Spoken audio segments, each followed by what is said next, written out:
Breaking news, breaking news, breaking news. Mazi Nnamdi KANU have been convicted of about 7 count charges. And out of these 7 count charges, number 1, number 2, number 3, number 4, they are all equivalent to life imprisonment or death sentence. And from number 5 to 7, they are kind of minor and all that. I know what be really all this out to you for you to know what is actually going on in court right now.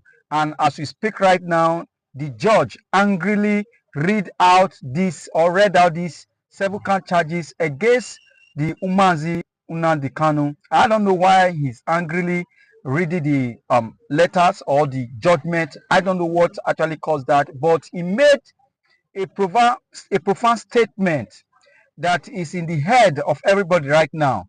He said that Mazi Nnamdi KANU is not fit to live among the good people of Nigeria or on this earth. So thereby, he should be sentenced to death.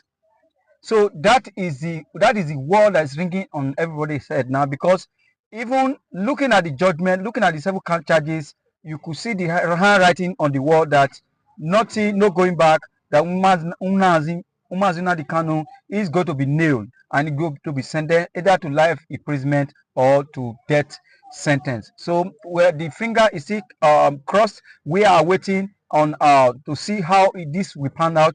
And before now, we know that Nnamdi KANU actually refused to defend himself.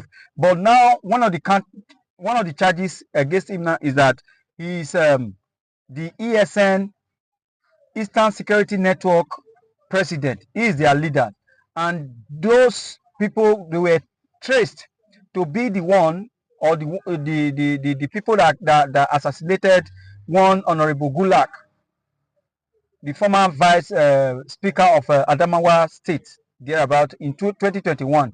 So there are so many count against Mazi Nnamdi KANU, but this is not where we are going. But we know that after all being said and done, Nnamdi KANU will be thrown into either life imprisonment, and later they will turn back to him to ask him that, are you ready to serve this life imprisonment, or you are ready to come out to forget about the ambition of Biafra? So Nnamdi KANU, that we know, I think he would rather choose to die than to let Biafra go. But this is just a speculation, and this is the calculation move. And this is just what I'm taking right now, because all my permutations and all my predictions have actually proven me to be on the right path when it comes to this case between Mazi Nnamdi KANU and the federal government of Nigeria. Because I've seen this ahead. I knew that Mazi Nnamdi KANU will not take a lawyer to defend him any longer, because he knows what lies ahead. If he had taken a lawyer to defend him one more time, this case would have been adjournment upon adjournment. Maybe the Tinubu leave power, they will not, this case will not be judged. I think it's just a way of fast-tracking this judgment. That is why you see Mazi Nnamdi KANU did not bother to pick up a lawyer, because what will definitely be the judgment will come either now or later. So I think Mazi Nnamdi KANU preferred the judgment to actually come up as fast as possible. Let everybody go to rest about this case. This is what Mazi Nnamdi KANU actually did, and this is what is falling upon him right now. Because having refused to defend yourself, definitely you have already subjected yourself to whatever allegation that is being laid upon you. So this is what is happening, and that's why the analyst was talking the other day that Mazi Nnamdi KANU should have try to defend himself and all that. Why would he defend himself when you know that this will happen again? Why wasting money, wasting effort, and wasting people's time? Why not just do the judgment and all that? And here today is the judgment, and we are seeing, waiting for the pronouncement. But with the judgment being read out by the judge, I think there is no two ways about it. He is going to jail, but we don't know whether if it is life imprisonment or death sentence, because the judge said it that Nnamdi KANU is not fit to live among the people. So I don't know what it means by that word. I think people are already raising eyebrow that what about the terrorists that are moving up and down in other part of Nigeria, that are granting press interview, that collecting money from farmers and other. Tuji Bello, who has a supermarket, allegedly has supermarket in the Zamfara, Kano, and all that and all that. So we don't know actually. No, we are not to judge. The court is to judge. Their business is to prosecute and listen to the prayers of these people and all that. So they have listened, they have prosecuted, and they have garnered all their evidence, and all the evidence are against Nnamdi KANU, because he refused to speak. He refused to pick a lawyer to defend him. He said he had no case to defend. Nnamdi lawyer actually told the whole world that the law of Nigeria is not what he's being accused of is not being backed up by the law of Nigeria, that they should show him the section of the law that they are using against him, but nobody could show Nnamdi KANU what they are actually doing. But let's wait, and we hope that no more hope. I don't think there is hope any longer, but all I say that you don't need to pity Nnamdi KANU, because he knows what he's doing. He'd rather give up his life than to give up on Biafra, because in course of this ambition, he has lost everything, lost his father and some family members and all that. So what else is remaining for him? So this is where we are, and I'm coming back to give you more update about this Nnamdi KANU court case. Thank you. The court is further urged to take judicial notice of the fact that the convicts established Radio Biafra, a broadcasting platform operating on several digital channels, including mobile radio, Twitter, YouTube, Facebook, WhatsApp, blogs, and Instagram. It is a station with global reach.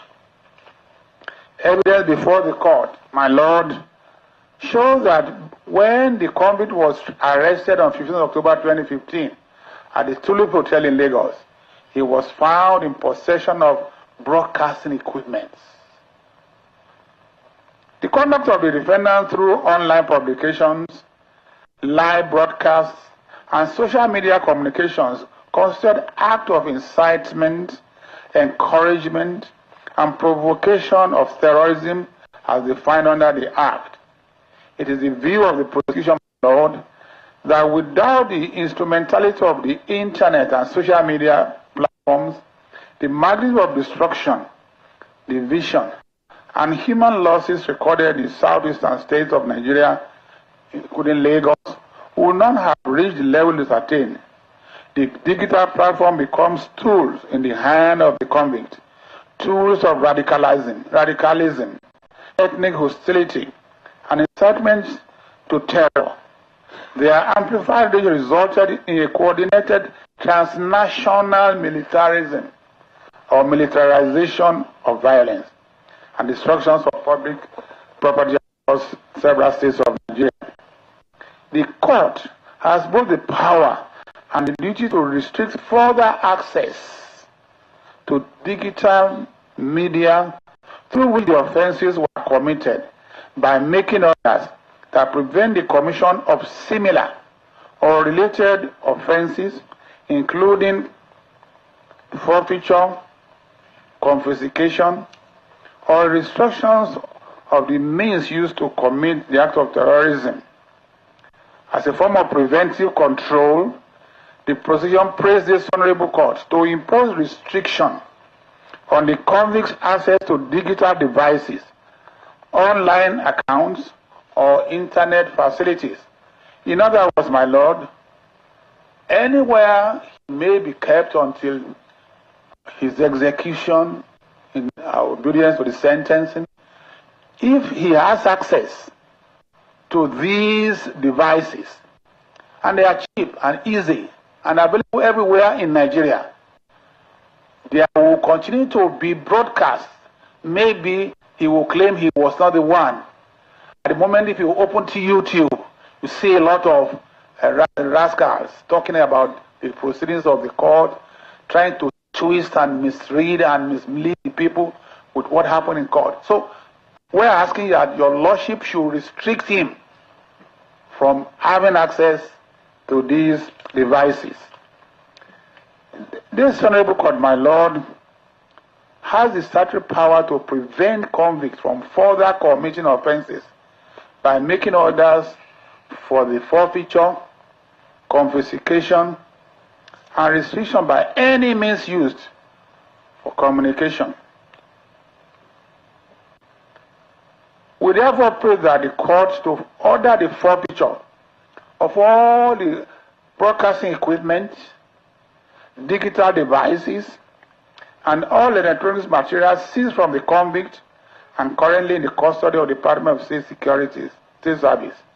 In particular, the radio transmitter Trans 50L, unlawfully imported into the country, should be forfeited to the federal government of Nigeria.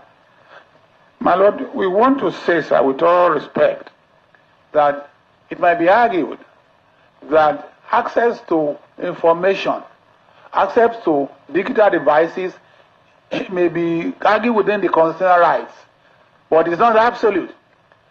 So therefore, sir, if your lordships want to order his restriction, your lordship may give him a right to acquire any, but with the permission, with the authority of National Security Advisor and the Controller General of the correctional facility that he may be put.